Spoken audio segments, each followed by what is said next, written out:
আসসালামু আলাইকুম দর্শক বন্ধুরা, সবাই কেমন আছেন? আশা করছি যে যেখান থেকে দেখছেন অনেক অনেক ভালো আছেন। দর্শক বন্ধুরা, মার্কেট কাপাতে লঞ্চ হয়েছে Realme Note 60। আর এই ফোনটি বিভিন্ন দেশে লঞ্চ হয়েছে, আর খুবই তাড়াতাড়ি ফোনটি বাংলাদেশের মার্কেটেও চলে আসবে। আর এই ফোনটিকে বলা হচ্ছে বাজেট ক্যাটাগরির একটি সেরা ফোন। এই কথাটি বলার কিছু কারণ রয়েছে, পুরো ভিডিওটি দেখলে তা বুঝতে পারবেন। তো সব কিছু মিলে এই ফোনটি কেমন হবে, আর ফোনটি বাংলাদেশের মার্কেটে কবে এবং কেমন প্রাইস পয়েন্টে লঞ্চ হবে, এই সবগুলো বিষয় নিয়ে আজকের ভিডিওতে কথা বলবো।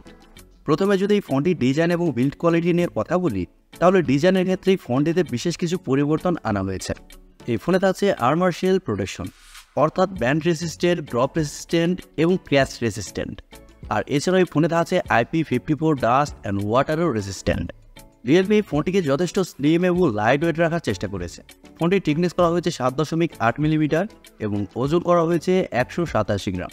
তবে এই ফোনটির ফ্রেম থাকছে প্লাস্টিক, আর ব্যাক সাইডেও প্লাস্টিক থাকছে। আর পোর্টস অ্যান্ড বাটন হিসেবে ফোনটিতে সব ধরনের পোর্টস অ্যান্ড বাটনও পেয়ে যাচ্ছেন, যেমন 3.5 millimetre headphone jack, type C slot ইত্যাদি। আর এছাড়া এই ফোনটিতে 2টি সিম কার্ডের পাশাপাশি মাইক্রো এসডি কার্ড ব্যবহারের সুযোগ পাচ্ছেন। এই ফোনে ব্যবহার করা হয়েছে সাইড মাউন্টেন ফিঙ্গারপ্রিন্ট সেন্সর, যা যথেষ্ট ফাস্ট এবং অ্যাকুরেট। আর ফোনটি মার্কেটে 2টি কালার ভ্যারিয়েন্টে পাওয়া যাবে, ব্লু এবং ব্ল্যাক। সো ওভারঅল সব কিছু মিলে এই ফোনটির ডিজাইন ল্যাঙ্গুয়েজ আপনাদের কাছে কেমন লেগেছে কমেন্ট করে আপনাদের মূল্যবান মতামত অবশ্যই জানাবেন। ফোনটির ডিসপ্লে নিয়ে কথা বলতে গেলে এই ফোনে থাকছে 6.74 ইঞ্চির একটি IPS LCD প্যানেল, যা HD+ ডিসপ্লে।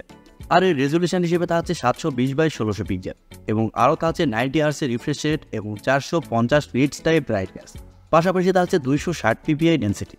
দর্শক বন্ধুরা, বাজেট ক্যাটাগরির ফোন হিসেবে HD+ এর ডিসপ্লে মোটামুটি ঠিকই আছে, তবে ডিসপ্লেতে ইউশেপের মাধ্যমে সেলফি ক্যামেরা প্রোভাইড করা হয়েছে, এই বিষয়টি একটু খারাপ লেগেছে।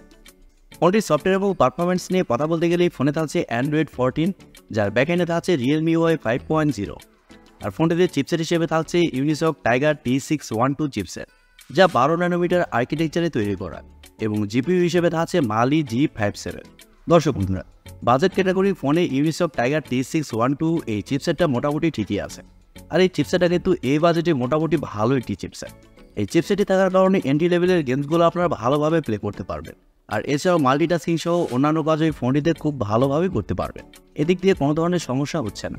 ফোনটি মার্কেটে 3টি ভেরিয়েন্টে লঞ্চ হয়েছে, 4GB RAM 64GB ROM এবং 6GB RAM 128GB ROM এবং 8GB RAM 256GB ROM। এই ফোনটির ক্যামেরা সেকশন নিয়ে কথা বলতে গেলে এই ফোনটির ব্যাক সাইডে থাকছে 2টি সেন্সর, যার মেইন সেন্সর হিসেবে থাকছে 32 মেগাপিক্সেলের একটি ওয়াইড সেন্সর, যা f1.8 অ্যাপারচার, এবং আরও থাকছে এক্সুলারি সেন্সর। আর ব্যাক ক্যামেরার ফিচার হিসেবে থাকছে LED ফ্ল্যাশ এবং প্যানোরামা। তবে ব্যাক ক্যামেরাতে আপনারা শুধুমাত্র 1080p-তে 30 fps শ্যুট করতে পারছেন। আর সেলফি ক্যামেরা হিসেবে এই ফোনে থাকছে 5 মেগাপিক্সেলের সেলফি ক্যামেরা। তবে আমার মনে হচ্ছে সেলফি ক্যামেরাতে 8 মেগাপিক্সেলের সেলফি ক্যামেরা দিলে একটু বেটার হতো।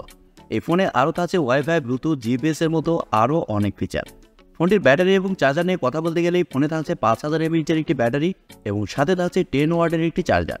আর ফোনটিতে ব্যাটারি ব্যাকআপও যথেষ্ট ভালো পাবেন। আপনি যদি নর্মাল ইউজার হন, সেক্ষেত্রে এই ফোনটি আপনাকে 1.5 দিনের উপরে ব্যাটারি ব্যাকআপ দিবে। এবারে কথা হচ্ছে বাংলাদেশের মার্কেটে এই ফোনটি কবে আসছে। দর্শক বন্ধুরা, এই ফোনটি খুবই তাড়াতাড়ি বাংলাদেশের মার্কেটে লঞ্চ হবে, হয়তো আগামী মাসের শুরুর দিকে এই ফোনটি বাংলাদেশের মার্কেটে লঞ্চ হতে পারে। আর দেশের বাজারে এই ফোনটির বেস ভেরিয়েন্টের প্রাইস হতে পারে 12 থেকে 13,000 টাকা। সো Realme Note 60 এই ফোনটি আপনাদের কাছে কেমন লেগেছে কমেন্ট করে আপনাদের মূল্যবান মতামত জানিয়ে দিবেন। আর সবাই অনেক অনেক ভালো থাকবেন, সুস্থ থাকবেন। খোদা হাফেজ।